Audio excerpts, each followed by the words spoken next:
Hey guys, Baba here, and we've got some more stories. So today we are reading Oh Say Can You Say by Dr. Seuss. And there's a quote on the front that says, "Oh my brothers, oh my sisters, these are terrible tongue twisters." So this might trip me up. We'll see how I do, huh? Oh Say Can You Say is a collection of word entanglements designed to twist the tongues of both the young and the not so young. This is a book of hilarity and fun. Parents who read the troublesome tongue twisters out loud and laugh at their mistakes will gain satisfaction from stimulating their children to push their reading skills a little further. Young readers will delight in knowing that Dr. Seuss has set them up, challenged them to experiment, to laugh at their own goofs and try again. All right, so this should be fun. And this one's cool. This is from our neighbor. So Mason and Max and Harper, when we were kids, our neighbor was Ty Reedy. So this book, Ty's grandma Reedy actually gave this to him. So this is pretty cool. Okay. Oh, say, can you say? Oh, and Grandma Reedy gave this to Ty on December 25th of 1986. That's some legacy. That's pretty cool. All right, here we go. Oh boy, we're already hard. Said a book-reading parrot named Hooey, "The words in this book are all phooey. When you say them, your lips will make slips and backflips, and your tongue may end up in St. Louis." I got through it. Okay, here's another one.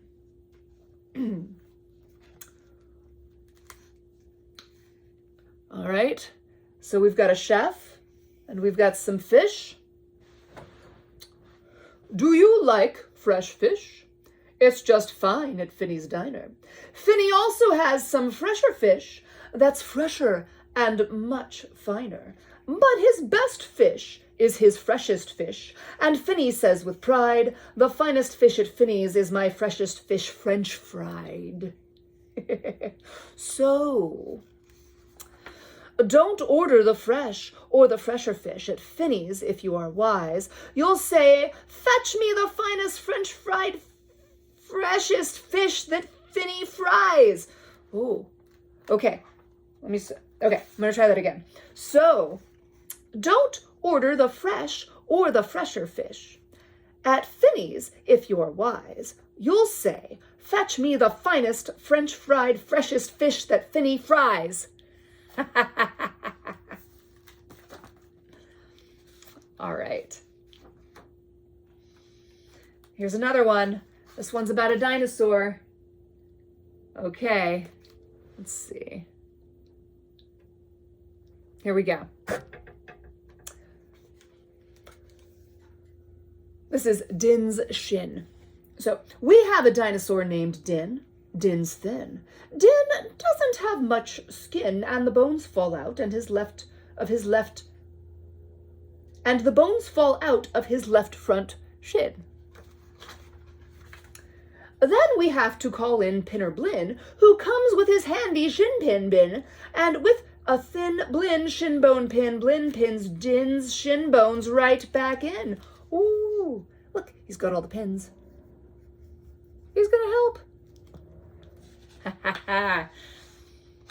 All right, this is called Bed Spreader.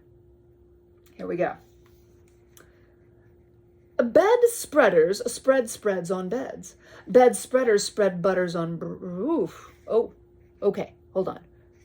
Bed spreaders spread spreads on beds. Bread spreaders spread butters on breads.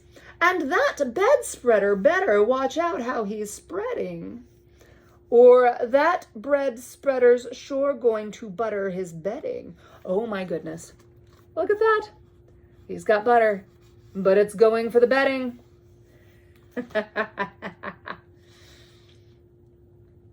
All right, next tongue twister. Ape cakes, grape cakes, Oh, that's already hard. Okay, you ready? As he gobbled the cakes on his plate, the greedy ape said as he ate, the greener green grapes are, the keener keen apes are, to gobble green grape cakes, they're great. Ooh, okay. Oh, we've got the narrator here. Are you having trouble in saying this stuff? It's really quite easy for me.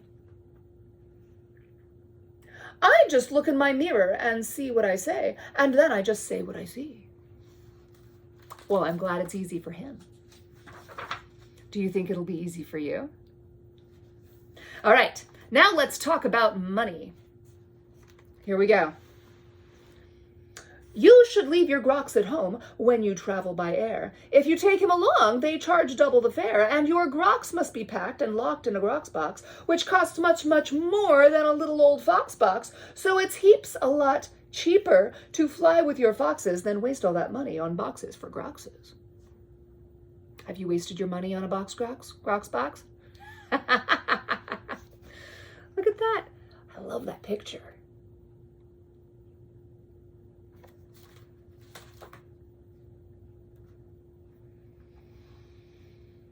And what do you think costs more, a simple thimble or a single shingle? A simple thimble could cost less than a single shingle would, I guess. So I think that the single shingle should cost more than the simple thimble would. What do you think? A single shingle or a simple thimble? I don't know.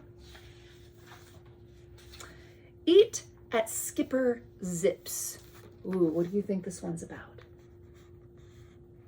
Eat at Skipper Zips. All right, here we go. If you like to eat potato chips and chew pork chops on clipper ships, I suggest that you chew a few chips and a chop at Skipper Zips Clipper Ship Chop Shop. Oh no. Okay. I suggest that you chew a few chips and a chop at Skipper Zips Clipper Ship Chip Chop Shop.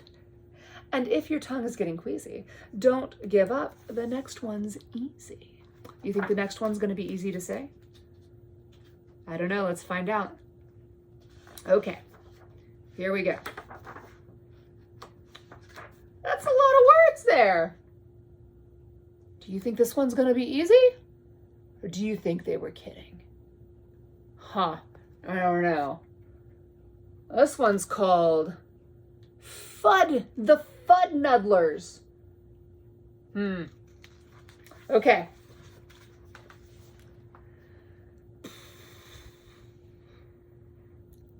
Here we go. There are so many things that you really should know, and that's why I'm bothering to tell you so.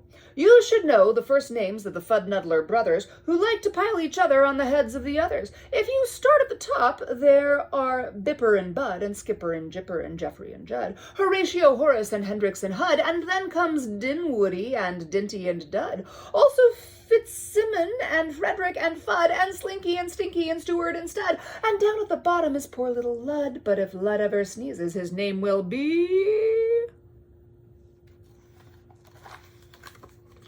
What do you think happens if Lud ever sneezes? Ooh, his name will be Mud. Do you think they'd all be happy if he sneezed? What do you think would happen? Pew! Yeah, that might happen. Okay, here we go. There's another one. This one is called Quack Quack. What do you think it's about? Let's find out. Here we go. Okay. We have two ducks, one blue, one black, and when our blue duck goes quack, quack, our black duck quickly quack, quacks back. The quacks, blue quacks, make her quite a quacker, but black is a quicker quacker backer. She's a quicker quacker backer. And speaking of quacks, remind me of cracks and stacks and sacks and shacks and snacks. So... oh, say, can you say I have cracks in my shack? I have smoke in my stack, and I think there's a schnack in the sack on my back. Is that a schnack? That's a schnack. Oh boy, Do you want a snack in your backpack? I don't know. The next poem is called West Beast, East Beast. Here we go. What do you think it's about? They don't look very happy. All right. Upon an island hard to reach, the East Beast sits upon his beach. Oh, there he is. The East Beast sits upon his beach.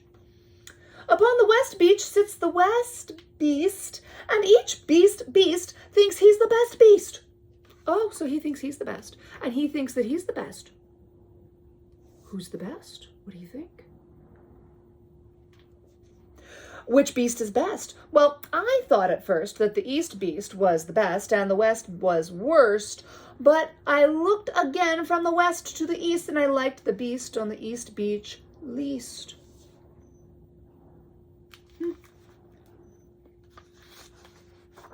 Do you think the angle you're looking at makes a difference? It might. Okay, this next one is called Pete Pats Pigs. Here we go. Pete Briggs pats pigs. Briggs pats pink pigs. Briggs pats big pigs. Don't ask me why, it doesn't matter. Pete Briggs is a pink pig, big pig patter. Pete Briggs pats his big pink pigs all day. Don't ask me why, I cannot say. Then Pete puts his patted pigs away in his Pete Briggs pink pigs pig pen. That was hard. Okay, this is Fritz food. I don't know. What do you think this is about? Who's Fritz? That looks like Fritz. Is the dog trainer feeding the dog, or is the dog feeding the dog trainer? Let's find out. Fritz, I think this is Fritz. Fritz needs Fred, and Fred needs Fritz. Fritz feeds Fred, and Fred feeds Fritz. Fred feeds Fritz with Ritzy Fred food. Fritz feeds Fred with Ritzy Fritz food. And Fritz, when fed, has often said, I'm a fed Fred. Fred's a Fritz fed Fred. That one was hard. I'm not even going to try again. That was hard. And now, how to tell a klotz from a glotz. Is that a klotz or a glotz? Do you know? I can't tell. But I think we're going to figure out how to tell. Let's find out. Okay. Well, the glotz, you will notice, has lots of black spots. The klotz is quite different, with lots of black dots. But the big problem is that the spots on the glotz are about the same size as the dots on a klotz. So if you first have to spot who the one with the dots is, then it's easy to tell who the klotz or the glotz is. Oh, can you tell? Who has the dots on the spots and who has the spots on the dots?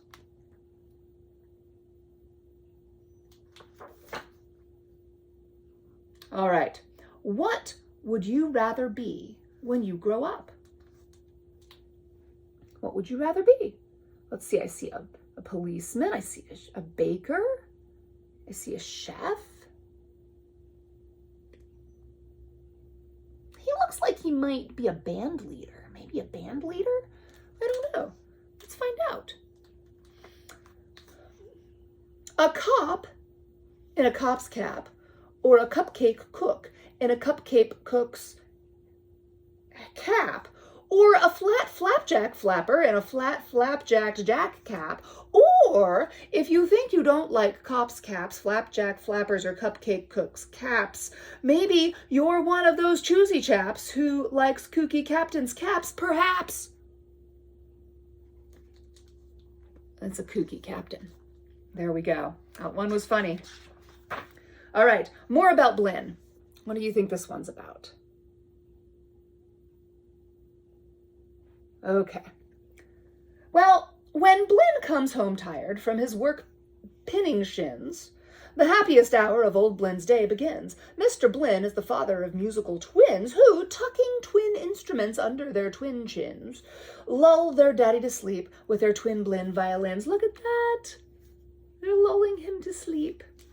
Do you lull your daddy to sleep with twin violins?